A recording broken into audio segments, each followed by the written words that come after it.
100% মন্ত্ৰী দিম মই তাৰা মুখেদি নহয় দৰখাস্ত দিব লাগে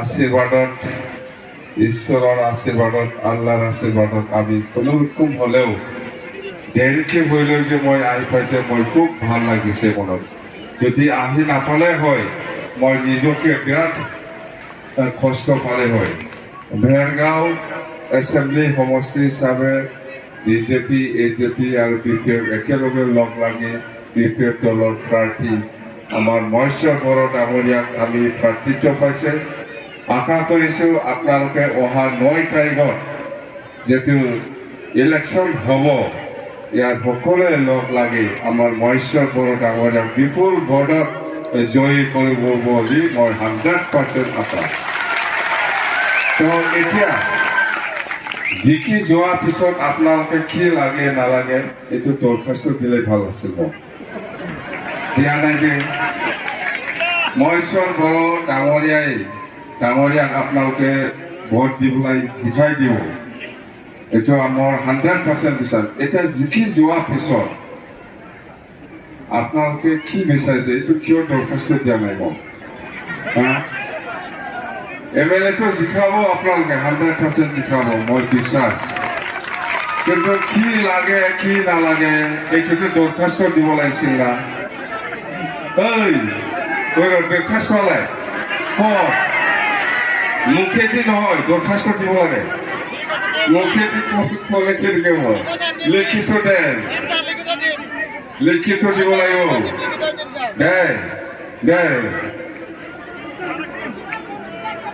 দিব নাগা একো নালাগে দৰখাস্ত দিয়া নাই যে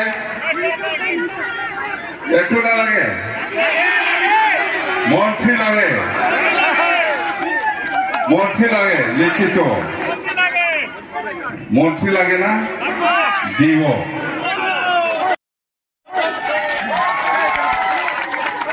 মন্ত্ৰী লাগে সব লাগে ভেৰগাঁৱত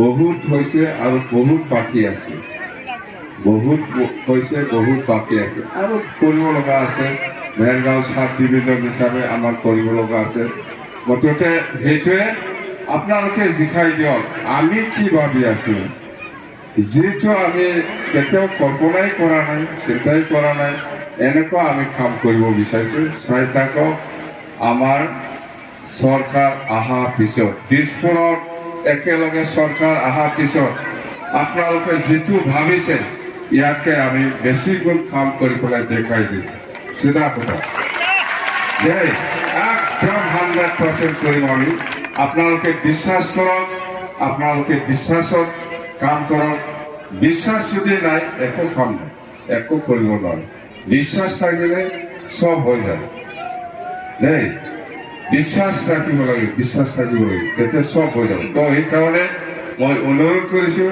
আপোনালোকে অহা 9 তাৰিখত যেটো নিৰ্বাচন হ'ব ইয়াত আমাৰ নাঙলত চিনত ভোট দি পেলাই জয়যুক্ত কৰক জয়যুক্তটো হ'বই 100% আৰু আপোনালোকে কৈছে ভেৰগাঁও হিচাপে এবাৰো মন্ত্ৰী পোৱা নাই মন্ত্ৰী কি দিব পাৰে আৰামছে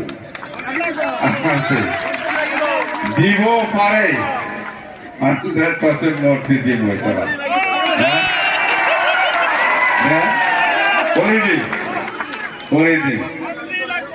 কি কয় আমাৰ মুছলিম মহিলাসকল আছে আমাৰ বড়ো মহিলাসকল আছে আদিবাসী মহিলাসকল আছে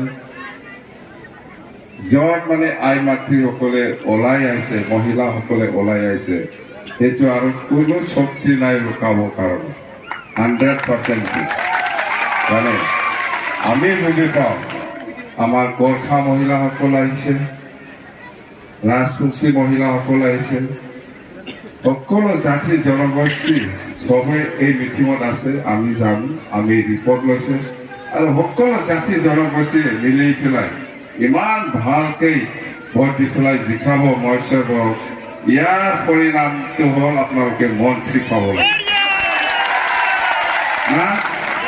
লাগে না নালাগে